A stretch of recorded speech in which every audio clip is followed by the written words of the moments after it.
Bien, buenos días chicos, espero se encuentren bien en casa, resguardándose, portándose bien y haciendo todas sus tareas, no andar molestando ahí demás como era en ustedes siempre.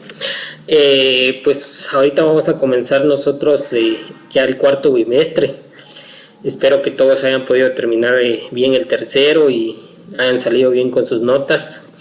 Y igual cualquier inconveniente estamos acá para poder resolverlos y apoyarlos, pero vamos a entrar de lleno en esta ocasión en cuanto a los temas del cuarto bimestre.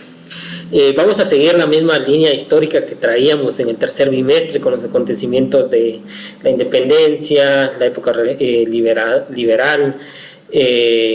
las dictaduras de Rafael Carrera, de Jorge Ubico, hasta donde llegamos, que fue la revolución del gobierno de 1944. Pero ahorita vamos a profundizar un poquito más qué pasó posterior a esa a esa revolución de 1944 o qué llevó a esa revolución, qué fue lo que ya no pudimos profundizar tanto en la guía anterior. En esta ocasión lo vamos a hacer. Entonces, en esa revolución, en esa junta revolucionaria encabezada por los tres personajes que tenemos acá y que vamos a mencionarlos más adelante, vamos a encontrar la siguiente información. Algunas de las causas que originaron el derrocamiento del último régimen liberal en Guatemala fueron: 1. Que el 90% de la tierra útil pertenecía al 6% de la población, distribuido en 22 fincas que concentraban la mayor parte del territorio nacional. Este 6% eran siempre las mismas personas que yo les mencionaba acá en clase con nombre y apellido: los Arzú, los Irigoyen, los Castillo, etcétera, etcétera. Y ustedes recuerden cuáles otros les decía yo. Salarios de 0.09 centavos al día en el campo. Eso quiere decir que en ese momento pues era cierto, valía los centavos y todo, pero era como decirles 9 quetzales diarios hoy en día, y 0.25 en la ciudad, como 25 quetzales hoy en día en la ciudad, cuando hoy en día el salario mínimo diario es de, si no mal recuerdo, 53 quetzales. La clase media no tenía suficientes fuentes de ingreso. A la clase alta le faltaban libertades y medios para ampliar y modernizar la producción. La incipiente industria y el comercio no prosperaban por la falta de mercado de consumo. Los monopolios estadounidenses descapitalizaban al país con creciente voracidad, amparados sin decoro por el gobierno. Estos monopolios hacen referencia a la Illinois Fruit Company y a la ferroviaria estadounidense, que tenían concesiones en Guatemala. Cuando hablo de concesiones, eso quiere decir el gobierno le daba cierto tiempo para poder trabajar o cierto territorio y no pagaban absolutamente nada. Los sucesos del 20 de octubre de 1944 se centraron en los acontecimientos que a partir de junio dieron como resultado la unión del pueblo. Ejército, estudiantes, profesionales y obreros que lograron derrocar al gobierno provisional del general Federico Ponce Baides, a quien la Asamblea Nacional designó como sucesor del presidente Jorge Ubico, ante su renuncia el 1 de julio, cuando este se negó a entregar al poder al señor Arturo Saravia, quien era el primer designado a la presidencia. Esta revolución marcó la historia por el hecho de que, si nos damos cuenta acá, ese pueblo, ejército, estudiantes, profesionales y obreros se unieron para sacar del poder a estos personajes y que entrara la Junta Revolucionaria. Es como lo que pasó en el 2015 acá en Guatemala, cuando fue sacado del poder Otto Pérez Molina. En ese momento, son los momentos que marcaron la historia. Vimos en las grandes manifestaciones a las universidades, al pueblo en general. Vimos como grandes empresarios, como en su momento fue Pollo Campero, la cervecería, por mencionar algunos, cerraron sus tiendas, sus negocios y se unieron a la manifestación por las grandes casos de corrupción que tenía el gobierno. Entonces, algo similar fue lo que ocurrió en 1944, a diferencia de que esta vez el ejército no se unió. Eso fue el único factor que faltó, de lo contrario hubiera sido muy similar.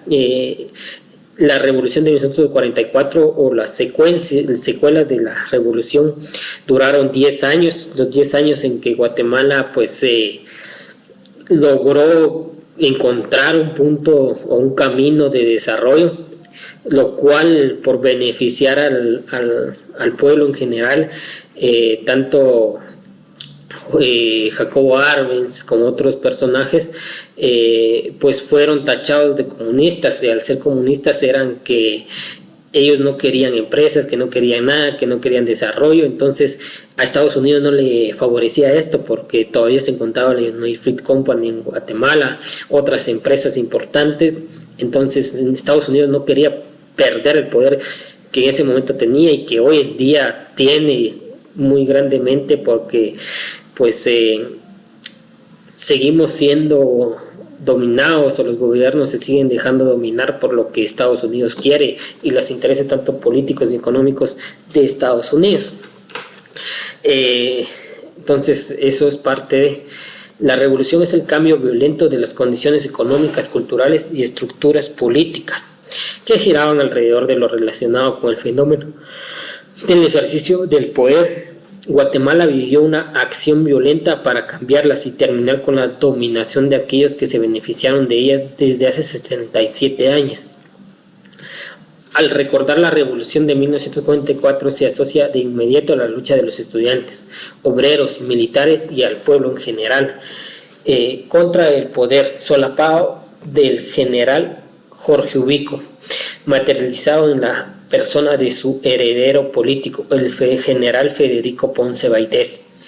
Las personas principales del levantamiento cívico-militar fueron elegidas por consenso de los líderes de la revuelta para integrar la Junta Revolucionaria.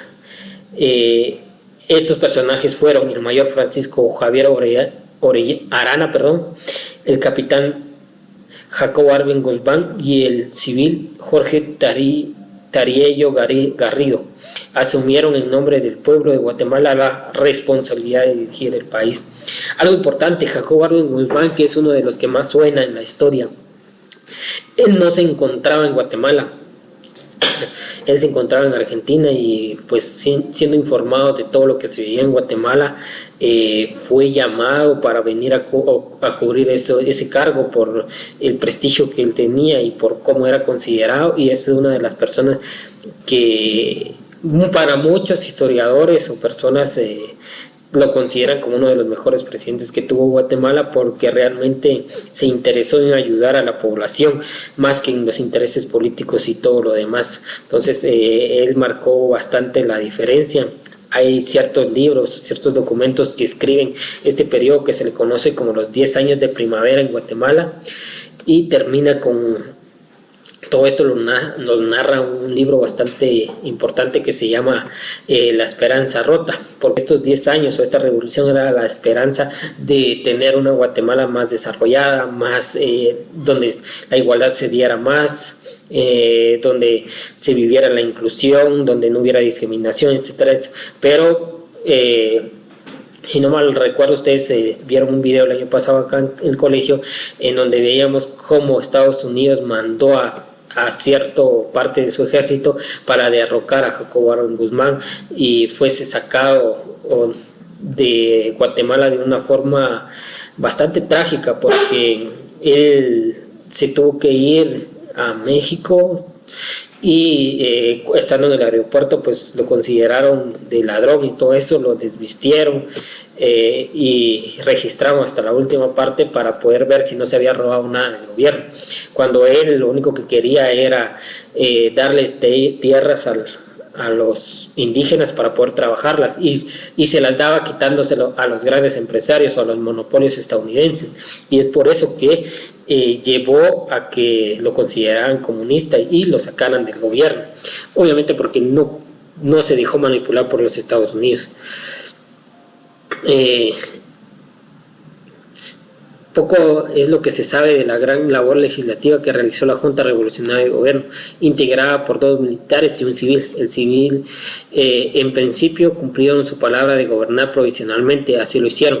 Y por si fuera poco, trabajaron en diferentes aspectos de interés nacional que ahora presentamos a ustedes como la contribución a la enseñanza cívica.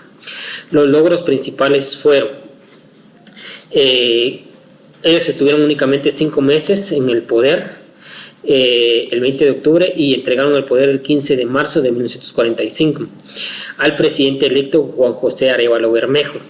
En este corto periodo lograron objetivos fundamentales para el desarrollo de la vida política y económica nacional. Emitieron 68 decretos que justificaron el gobierno de transición, los cuales fueron 28 de orden político, 13 para el razonamiento de los ingresos fiscales que fortalecían el sistema, 4 para modernizar la administración pública, 6 para favorecer el sector empresarial, 4 para el beneficio popular, 4 de tipo cultural, 3 democráticos y 3 de política exterior. Entre los principales encontramos: convocó a la integración de una Asamblea Nacional Legislativa, el cual redactó el decreto número 1 y 19. Se decretó la autonomía universitaria el 9 de noviembre. Decretó la descentralización de los organismos del Estado. Acá es donde nace lo ejecutivo, legislativo y judicial. Entran los diputados en acción. Se estableció una renta para la Universidad de San Carlos. Hoy en día, de Guatemala, del 100% de los impuestos que logra juntar en un año, el 5% se le da a la universidad. Eso quiere decir de que si tenemos 100 millones, 5 millones se le dan a la universidad. Y la universidad, pues, realmente la labor que hace es enorme a comparación de lo poco económico que recibe. Tiene que buscar ayudas internacionales porque con 5 millones no va a lograr sobrevivir en un año para todo lo que hace, todas las carreras que se pueden estudiar.